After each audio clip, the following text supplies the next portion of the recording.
Ok. Merci beaucoup. Je vais partager un message avec vous. Et le message en question que Dieu m'a mis à cœur de parler avec vous, c'est de la consolation.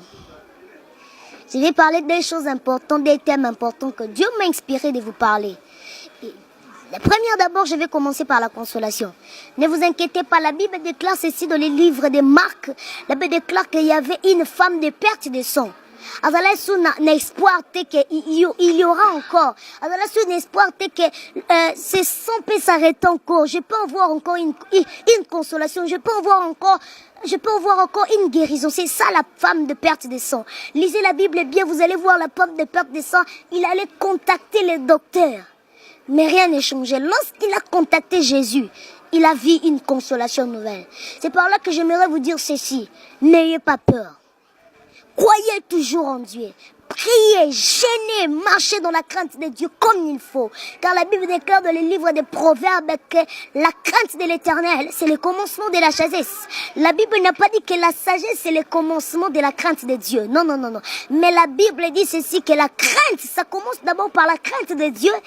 Et c'est par là que tu vas recevoir la sagesse. C'est un peu ça. Ayons confiance à Dieu. Ayons confiance à Dieu, car c'est le temps où Dieu doit manifester sa gloire. C'est le temps de la consolation, car tu as beaucoup pleuré. Assez de pleurer, car c'est le temps où Dieu doit te visiter. La femme de perte de sang, plus d'espoir.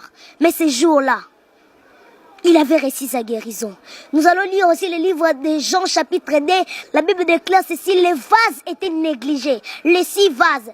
Pourquoi je suis en train de dire que les 6 vases en question nous représentent? Je rentre dans le livre de Genèse. La Bible déclare ceci, le 6e jour, Dieu créa l'homme.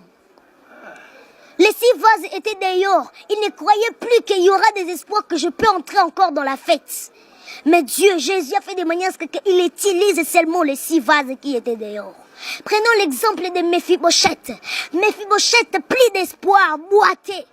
Il ne pouvait plus croire que je veux manger dans la table du roi. Mais la Bible déclare à un moment donné, Dieu a rappelé à David qu'il y a un Mephibosheth que tu dois manger avec lui. C'est-à-dire que c'est le temps de la consolation, mon frère. Toi qui me suis, tu as des problèmes, appelle-nous dans le numéro qui est affiché. On va prier pour toi.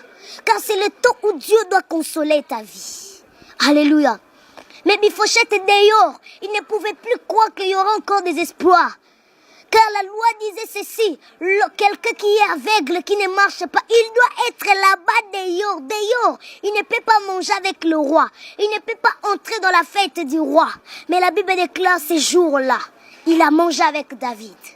David, le roi, il a mangé avec lui. Le temps de la consolation est venu. Il ne faut plus avoir peur.